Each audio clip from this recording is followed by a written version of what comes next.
Apa perasaan hang?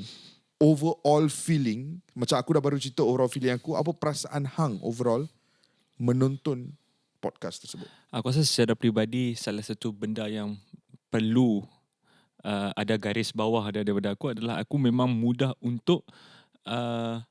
mudah untuk meminati orang. Kan? Apa-apa Saya tahu.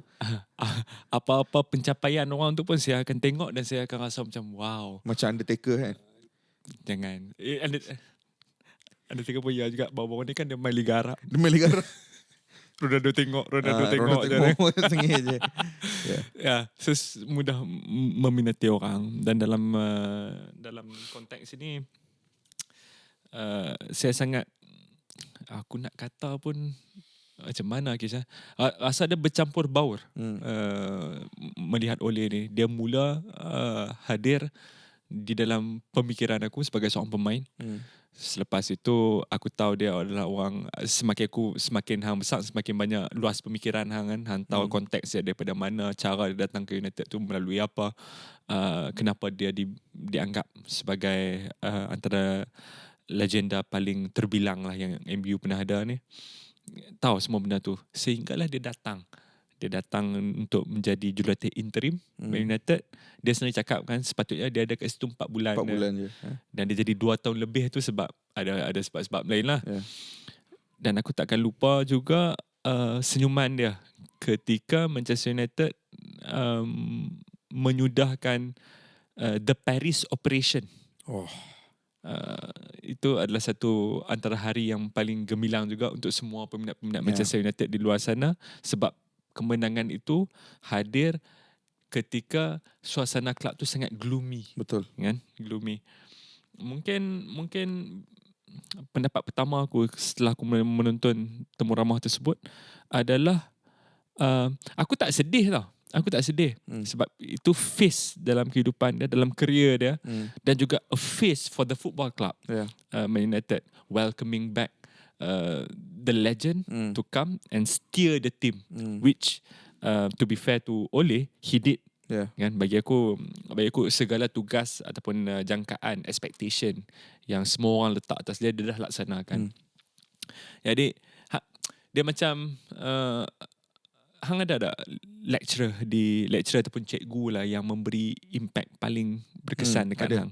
So dia dah retired, dia dah apa semua, sekarang dia dah sedikit tua, dia dah boleh lihat masa hang dengan dia tu in the bigger picture dan cerita balik dekat hang. Itu vibe yang aku dapat daripada episod tersebut.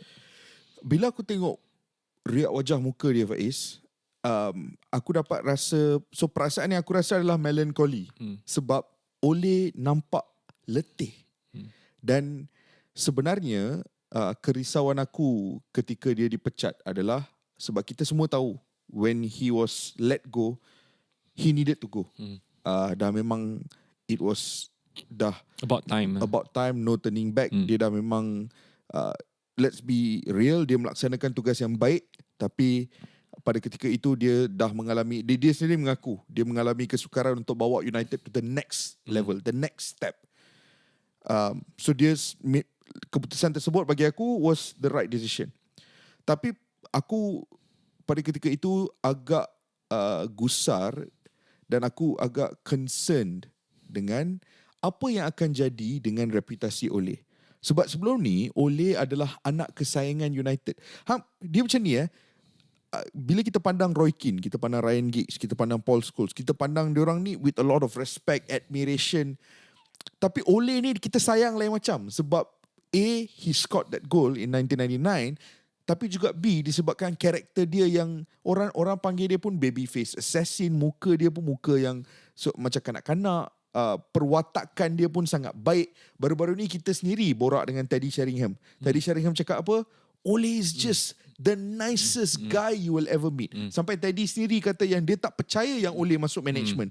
Sebab dia kata macam mana seorang insan yang begitu baik nak masuk satu dunia yang agak keras, iaitu dunia management kan. Because Ole is such a nice guy. Daripada perkampungan yang kecil di Norway kan. So aku hanya agak takut dan risau tentang apakah reputasi Ole Gunnar Solskjaer akan berubah selepas managerial stint ini dan pengakhiran yang agak pahit di mana dia dipecat. Dan perasaan aku membaca komen-komen di video tersebut, di video podcast ni, perasaan aku melihat tweet-tweet yang dikongsikan oleh para penyokong melegakan hati aku, Faiz. Sebab sekarang ni aku dapat peringatan bahawa walaupun ada managerial stint yang tidak berkesan tersebut, tetapi majoriti penyokong Manchester United masih melihat Ole Gunnar Solskjaer sebagai sebuah legenda yang mereka sayangi. Aku rasa kalau hang berada di hang adalah legenda kepada mungkin 10 ke 12 klub paling utama di dunia, sebagaimana negatif pun peminat terhadap anda ketika anda menjadi jurulatih, setelah anda menjadi club legend, itu tidak akan memberikan impact yang terlalu negatif terhadap individu tersebut. Contoh dia, kalau Real Madrid pernah bawa balik Santi Solari, aku tak rasa peminat Real Madrid ada perasaan yang lain setelah dia gagal di sana kan. Sama juga Frank Lampard di Chelsea, banner Frank Lampard masih di mana-mana tu dekat Stamford Bridge tu. Tak ada orang ada apa-apa grudge dengan dia di Stamford Bridge. Begitu juga dengan Kenny Dalglish di Liverpool. Aku tak rasa orang akan, memang yang the last time dia dekat Liverpool tu kurang menjadi, tapi orang tak ingat benda tu. Orang ingat Kenny Dalglish the club legend lagi. Dan sama macam anggap aku lega perkara yang sama juga berlaku dekat Ole kan. Orang masih boleh membezakan. Bukan, tak perlu membezakan. You just take it all in. It is what it is kan. Itu adalah diri dia dengan segala kelebihan dan kekurangan dia yang aku ingat. Tapi juga dalam sejam setengah tu, Kish, banyak bom yang banyak bom yang diletuskan oleh the babyface assassin. Aku nak tanya hang pasal bom tu, daripada all the different stories yang Ole keluarkan, apa antara yang betul-betul macam bila hang dengar tu dia macam wow, it struck you differently? CR7. Bagi aku CR7. Aku tak tahu kalau nilai respect aku daripada 100 aku mungkin respect CR7. Katalah aku respect CR7 92%. Ole pun 92% kan. By the time aku habis tengok interview tu, dia dah naik 93 dan 93. Aku lagi respect mereka. Ole sendiri cakap yang at the time it was a good decision. Tetapi ia tidak menjadi untuk Ole, untuk Man United dan untuk Cristiano Ronaldo.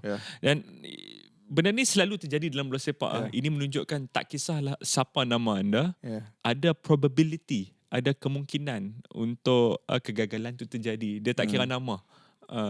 Semua benda setinggi mana nama anda pun anda boleh gagal dalam projek anda. Tapi the honesty ketika dia dapat berita untuk ada peluang untuk sign Ronaldo, dia terus ambil. Dia tahu yang pada ketika itu number 2 in Premier League dan juga finalist Europa Cup tu dah memberikan satu platform untuk Man United, tetapi tak cukup untuk membuatkan Man United bermain seperti Man United. Dan dengan kehadiran Varane, Ronaldo, Sancho apa semua ni, dia nak Manchester United bermain seperti Manchester United, bukan sitting down and counter attack apa semua ni. That is not Man United according to him. Bagi aku itu adalah satu perjudian yang berani atas beberapa hal. Dia mempunyai satu musim penuh yang sangat cemerlang dengan Edinson Cavani sebelum itu. Dan dia sendiri mengaku Cavani was the one who lost the most. Lost the most. Number 2 adalah ada formula. Not pretty, but it was a formula, efficient formula. Formula yang menyaksikan Liverpool pun pernah kalah dengan Ole, City pun pernah kalah dengan Ole. Whatever that is, ada satu ni. Tapi benda tu terpaksa di-disrupt. Dengan semua resources yang tak cukup ni, dia kena disrupt benda tu dan cuba untuk membawa 3 pemain ni bawa United ke next level.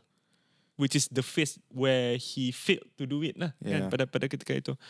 Dan aku rasa bom Ronaldo ni paling besar ketika dia reveal yang Ronaldo bagi tahu dia, boss, you just play me 3 times. 4th game hang boleh sub aku. Tapi bila dia buat benda tu, Ronaldo tak happy. Itu menunjukkan standard yang sangat tinggi daripada CR7. Bagi aku CR7. Aku tak tahu kalau nilai respect aku daripada 100 ya. Aku mungkin respect CR7, katalah aku respect CR7 92%. Ole pun 92% kan. By the time aku habis tengok interview tu, dia dah naik 93 dan 93. Aku lagi respect mereka. Ole sendiri cakap yang at the time it was a good decision.